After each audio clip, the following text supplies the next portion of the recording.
एका सात्विक गरीब विद्यार्थ्याची प्रेरक कथा. स्वामी भारतानंद. मला डांगे मॅडमनी एक पुस्तक वाचावयास दिले होते. त्याचे नाव होते श्यामची आई. त्या पुस्तकामधील श्याम नावाचा मुलगा दुसऱ्या शहरात शिकायला गेला होता. तिथे तो माधुकरी मागूनच जेवत होता आणि शिकतही होता. मला नेमकी तीच गोष्ट आवडली. मी ठरवले की माझ्या प्रयत्नाने मी शिकणार. जीवनाच्या शर्यतीमध्ये मी हरणार नाही. देवाच्या कृपेचे मला अनुभव आला आहे.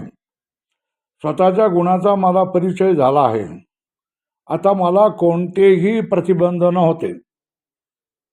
10वीच्या परीक्षेचे गुणपत्र घेऊन बाबांना दाखवले. ते म्हणाले, हे दाखवू नगस. शिक्षण झाले तेवढे पुरे झाले. आता कुठेतरी कामाला लाग. माझ्याने काम होत नाही. हा संसार चालवायला लाग. आम्हाला मदत कर. मी हिरमुसला झालो. कौतुक तर नाहीच, पण उत्साहात असणाऱ्या माणसाला ही माणसे निराशच करतात. मी गुणपत्रक तसंच पुस्तकात ठेवून झोपी गेलो. जेवायची सुद्धा इच्छा झाली नाही. रात्री आईने डोक्यावरचे पांघरून काढले व विचारले, बाबा जेवायचं नाही काय? मी जरा घोषातच म्हणालो, मला जेवायची इच्छा नाही, तुम्ही जेवून घ्या. पण दुसऱ्या दिवशी दुपारी मी जेवलो नाही. तेव्हा आई हादरलीच. तिने पुन्हा काय झाले का म्हणून जेवत नाहीस असे विचारले. तिचा मी माझा शिकण्याचा निश्चय ठामपणे सांगितला. मी मुंबईला जाणार आणि खूप शिकणार. आई म्हणाले, लेकरा आपण गरीब माणसं. ऊस तोडण्यात आपला जीव खपला. शिक्षणासारखी चैन आपणाला परवडणारी नाही. मुंबईला जातो म्हणतोस, पण मुंबईला राहणार कुठे? तेथे तुला जेवण कोण देणार? शिक्षणाच्या फिया, कपडे, पुस्तके कोण देणार? शिकायचे तर औरंगाबादमध्ये शिक बाबा. इथे काय कॉलेजे नाहीत काय? शिक्षण लय खर्चाचे झाले बाबा. मी जरा घोषातच म्हणालो, आई देव सर्व काही करतो, त्याच्यावर विश्वास ठेव, असं तुझे नेहमी सांगणे असते ना. मग मला काय देव मदत करणार नाही काय? बरं, खर्च तरी मी कुठे मागतोय? तू फक्त आशीर्वाद दे आणि देव बुद्धी देतोय तसे तू कर असे म्हण. रात्रीही मी न जेवताच झोपलो. रात्री आईने बाबाशी चर्चा केली. बाबांना पटवले. पोरगा जातोय तर जाऊ द्या की. शिक्षणासाठीच तर जातोय ना. काही वाईट तर करत नाही ना. तो काहीही पैसे मागत नाही. फक्त एकदाच हो म्हणा ना. बाबाने म्हटले, तू पण त्याचीच बाजू घेतेस. तुलाही त्याने पटवल्या तर जाऊ देत. पण माझ्याजवळ त्याला द्यायला पैसे नाहीत. रात्री 11 वाजता आईने उठवले. बाबा आता तरी जेव. असा हट्ट लेकरांनी करू नये. मी त्याला ठामपणे सांगितले, तू जोपर्यंत जा म्हणत नाहीस तोपर्यंत मी जेवणार नाही. आई म्हणाली, आम्ही हरलो बाबा तुझ्या पुढे. तुला जायचंय तर जा, पण आता तरी जेव. मी ती पडल्या फळाची आज्ञा मानली, कारण मलाही खूप भूक लागली होती. सारे त्राण संपले होते. मनासारखे झाले होते. आता काही प्रतिबंध नव्हता. खूप जेवलो. रात्रीच्या रात्री सगळे कपडे धुतले, अंथरूण पांघरून घेतले. मी सकाळी औरंगाबादला जाऊन मुंबईला जाईन असे आईला सांगितले. सकाळ झाली. आईने 1.5-2 दिवस पुरतील एवढ्या बऱ्याच भाकऱ्या आणि शेंगदाण्याची चटणी दिली, थोडेसे लोणचे दिले. मी कपड्याचे 2 जोड आणि अंथरूण पांघरून घेऊन सकाळीच निघालो. आई गलबलली, तिच्या डोळ्यात अश्रू आले. मी तिच्या पाया पडलो. ती म्हणाली, जा बाबा, खूप शिकून ये, सांभाळून राहा, अशी सारखी ती म्हणत राहिली आणि डोक्यावरून हात फिरवत राहिली. मी दूर जाईपर्यंत ती सारखी माझ्याकडे भरलेल्या डोळ्यांनी बघत होती. मी औरंगाबादला आलो. तिकिटाला पैसे नव्हते. तसाच गाडीत बसलो. मनमाडच्या अगोदर गाडीत TC आला. तिकीट विचारले. तिकीट नाही म्हणून मी सांगितले. त्याने संडासाजवळ मला उभे केले. मनमाड आल्यावर 2-4 थपडा दिल्या आणि खाली उतरवले. स्टेशनच्या बाहेर जा म्हणून सांगितले. ती गाडी गेल्यावर मुंबईकडे जाणारी दुसरी गाडी आली. तिच्यामध्ये जाऊन बसलो. आता मध्ये कितीही प्रतिबिंब येवोत, मी माझ्या ठिकाणावर पोचणारच असा माझा निश्चय झाला होता. शेवटी एकदाचा मुंबईला दादर स्टेशनवर येऊन लागलोच. गाडीतून उतरलो. स्टेशनवरच उरलेली भाकरी खाल्ली, पाणी प्यालो. बाहेर यायला निघालो तर पुन्हा TC ने तिकीट विचारले. त्यालाही तिकीट नसल्याचं सांगितले. तिथेही त्याने थांबवले. पैसे भरून दंड दे असे म्हटले. त्याने माझी सगळी पिशवी उलटी पुलटी केली. भाकऱ्याच्या तुकड्यापेक्षा त्याला काहीच मिळाले नाही. परत 2-4 थपडा देऊन त्याने हाकलून दिले. स्टेशनच्या बाहेर आलो तर काय माणसाचा नुसता समुद्रच होता. धक्के खातच बाहेर रस्त्यावर आलो. तिथे मोकळा श्वास घेतला. पाय नेतील तिथे भटकत राहिलो. कबूतरखाना, पोर्तुगीज चर्च, शिवाजी पार्क, दादर चौपाटी पर्यंत नुसता फिरतच राहिलो. रात्री 8-9 वाजण्याच्या सुमारास रस्त्यावरच भिकारी माणसे उरलेले अन्न मागत ओरडत फिरत होते. माझ्या मनात प्रकाश प्रगट झाला. श्यामच्या आई पुस्तकातला माधुकरी मागणारा श्याम मला माझ्या अंतःकरणात दिसला. मी थकलो होतो. भविष्याच्या त्राणाने त्रस्त होतो. समुद्राच्या थंड वाऱ्याने मला झोप लागली. मी वाळूतच झोपलो होतो. सकाळी लोकांच्या आवाजाने मला जाग आली. समुद्राच्या पाण्याने हातपाय धुतले. खाऱ्या पाण्याने तोंड धुतले. आता काय करायचे, कुठे राहायचे, खायचे काय, सगळेच प्रश्न वाचून उभे राहिले होते. मी देवाला प्रार्थना केली होती, देवा, मला हरवू नकोस, मला मार्ग दाखव, मला बुद्धी दे, मी काय करू ते सांग. जवळ असलेल्या 5-6 घरी जाऊन आलो. त्यानं आपला परिचय दिला.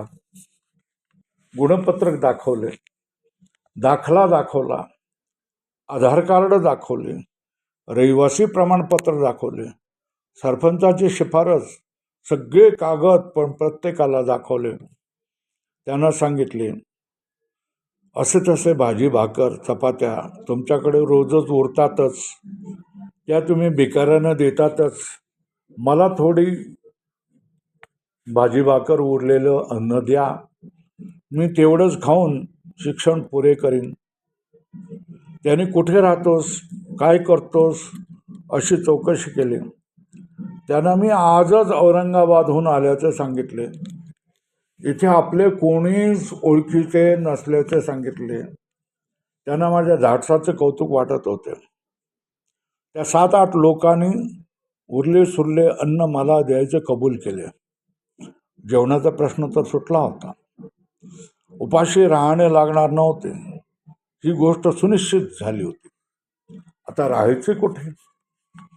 फिरता फिरता एका गुजराती दुकानदाराचा प्रशस्त ओटा दिसून आला. त्याला आपला परिचय देऊन मी इथे रात्री झोपू का म्हणून विचारले.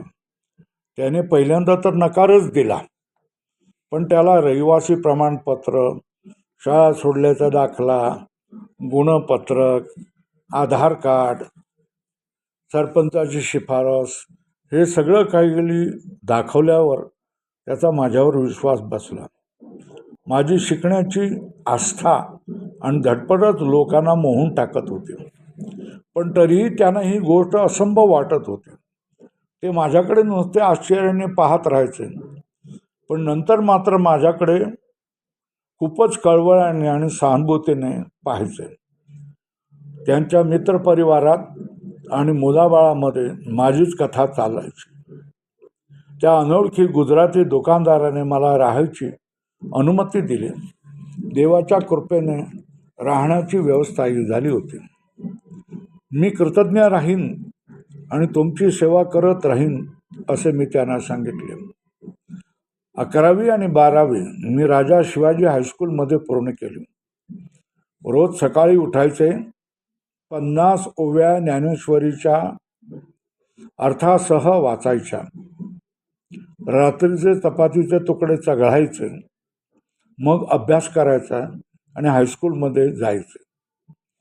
संध्याकाळी हरिपाठ म्हणायचो. 8-9 वाजता 7-8 घरी जाऊन भिक्षांना आणायचे, पोटभर जेवायचे आणि उरलेले अन्न सकाळसाठी शिल्लक ठेवायचे. मुंबईची माणसे मधून मधून मांसाहार करतात, पण त्या दिवशी मी त्यांच्याकडून जेवण घेत नसे. त्यांना गळ्यातली माळ दाखवायचो. रात्री 11 वाजेपर्यंत डोळे झाकायला लागेपर्यंत मी अभ्यास करत असायचो. एक गोष्ट मुंबईत बरी आहे, मुंबईत रात्र नावाची गोष्टच नसते. रात्री देखील दिवसा एवढाच लखलखीत प्रकाश असतो. कुठल्याही दिव्याच्या खांबाखाली बसा आणि मस्त अभ्यास करा. वाहनाचे आवाज येत असतात, माणसे सारखी जा ये करीत असतात, पण मुंबईचा माणूस आपापल्या धुनीतच असतो. तुम्ही पूर्णतः अनोळखी असता. तुम्ही कुणाचेही कोणीही नसता. कोणीही तुम्हाला कसलीच विचारपूस करण्याच्या भानगडीत पडत नाही. तुम्हालाही इतरांची काहीही घेणे देणे नसते. कोणी कुणाला कसलाही विक्षेप करत नाही. तुम्ही अभ्यासाचे धुनी असाल ना, तर तुमच्या एवढ्या कोलाहलातही मस्त अभ्यास होतो. डोळे जड झाले की दुकानाच्या ओट्यावर सतरंजी टाकायची आणि मस्त ताणून द्यायची. सकाळी 5 वाजले की लोकांची जाय सुरू व्हायची. मग माझाही दिवस सुरू व्हायचा. पावसाच्या दिवसात मात्र मला झोपच मिळत नसायची, कारण मुंबईचा पाऊस ना भयंकर असायचा. कुठेही कोरडी जागा मिळायचीच नाही. सगळीचकडे पाणीच पाणी आणि ओले. हळूहळू 11वी आणि 12वी ची 2ही वर्षे पार पडून गेली. माझ्यासारख्या दुष्काळग्रस्त मराठवाड्यातील गरीब विद्यार्थ्याला 12वीत 60% गुण मिळाले होते. ते सुद्धा कोणाचाही आधार नसताना, छात्रालय नसताना, शिकवणी नसताना, केवळ भिक्षेत मिळणार शिळे तुकडे चघळणाऱ्या मुलाने मिळवले होते. ही मोठी उपलब्धी होती. पण माझे कौतुक तरी करण्यासाठी या अवाढव्य मुंबईत माझे असं कोण होते? कोणीच नव्हते. गुणपत्रक देवासमोर ठेवले, त्यावर एक फूल वाहिले. ते फूल माझ्याशी हसत आहे असा मला भास झाला. मी त्याला देवाचा अनुग्रह समजलो. गहीवरून मी देवाच्या कृपेविषयी देवाचे आभार मानले. माझा सर्व आश्रय देवच होता. सर्व काही तोच करत होता. मी देवाशी बोलत होतो, तोच मला प्रेरणा देत होता.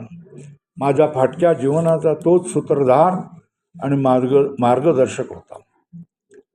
जसजसा मी शिकत होतो तसतसा माझा देवावरचा भाव आणि विश्वास अधिकाधिक विकसित होत गेला. मी रुईया महाविद्यालयामध्ये वाणिज्य शाखेत प्रवेश घेतला. अकाउंटिंगमध्ये मी अधिक लक्ष देत होतो. मला जमा खर्चाचे सर्व तंत्र जमत होते. गुजराती दुकानदाराच्या कृपेने 3रे वर्ष पूर्ण व्हायच्या आतच अनेक दुकानदारांचे हिशोब नीट करून देण्याची कामं मी यशस्वीपणे करू लागलो. त्यातून मला काही थोडेफार पैसे सुटायला लागले होते. ओट्यावर झोपण्याची सोय करून दिल्याबद्दल मी त्यांची खूप सेवा करायचो. रविवारी त्यांच्या दुकानदाराची झाडझूड करून द्यायचो. दुकानातल्या वस्तू नीट लावून द्यायचो. जमा खर्च नीट ठेवून द्यायचो. या सर्वांमुळे तो माझ्यावर जाम खुश असायचा. ज्या कोणाला महत्वाकांक्षा आहे ना, त्याला कष्ट, प्रामाणिकपणा, कृतज्ञता, उत्साह आणि सगळ्यात महत्त्वाचं म्हणजे गोडबोलेपणा याशिवाय गत्यंतर नाही. मुंबईत आल्यापासून एकूण 5 वर्षे पूर्ण झाली होती. एका चार्टर्ड अकाउंटिंग फर्ममध्ये मी फुकटच काम करू लागलो अनुभवासाठी. मी कष्टाने खूप काम करायचो. हिशोबातल्या मी बारीक सारीक गोष्टी आणि बारकावे समजून घेतले. थोड्याच वर्षात मी CA झालो. मी स्वतःची फर्म काढली. आता मला थोडे अधिक पैसे मिळायला लागले होते. मी एक रूम भाड्याने घेऊन त्यात राहू लागलो होतो. दुसऱ्याच्या ओट्याचा आश्रय घेतलेला एक निराश्रित जीवाला भाड्याचा का होईना पण स्वतःचा असा काही आश्रय मिळाला होता.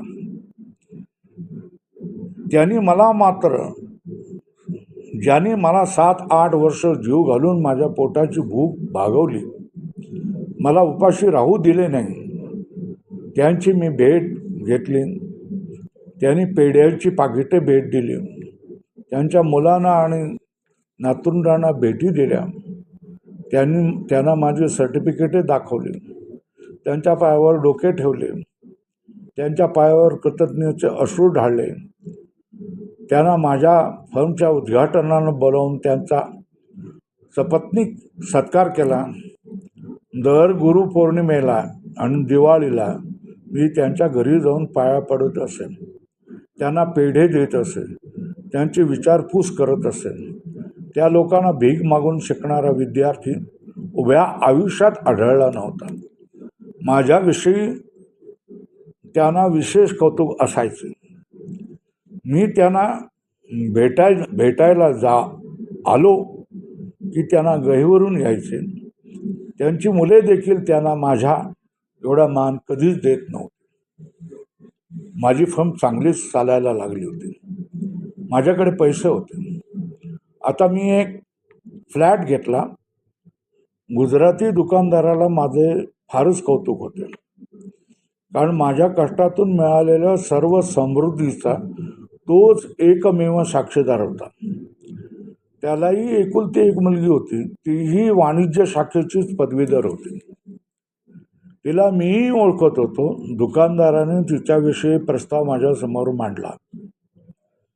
मी आपल्या गरिबीचे जातकुळ नसल्याचे सांगितले, पण तो माझ्या सर्व पुरुषार्थाचा सांगाती असल्याने त्याला माझ्या जातीकुळाशी घेणे देणे नव्हते.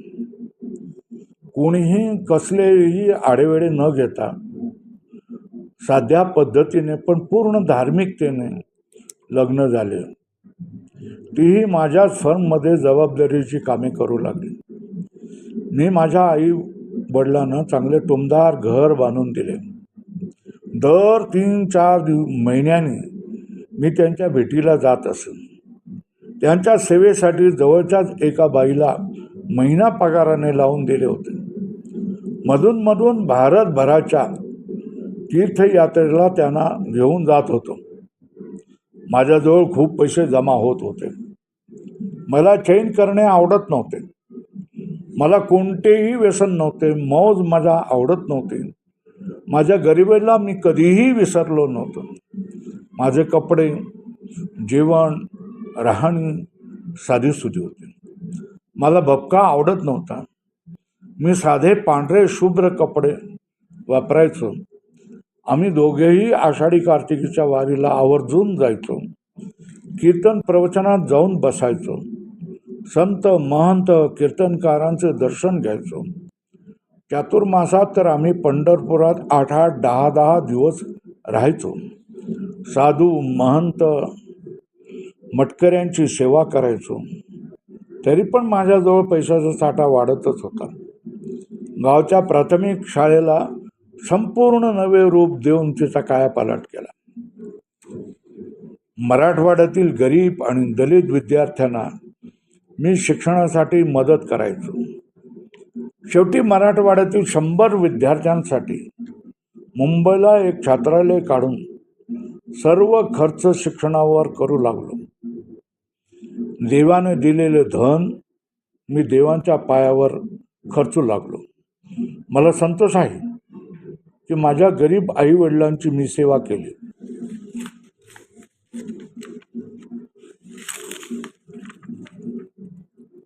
माझ्या गावाला मी विसरलो नाही. मी माझ्या शाळेची सेवा केली. माझ्यासारख्या गरीब विद्यार्थ्यांची सेवा केली. संत महतांची सेवा केली.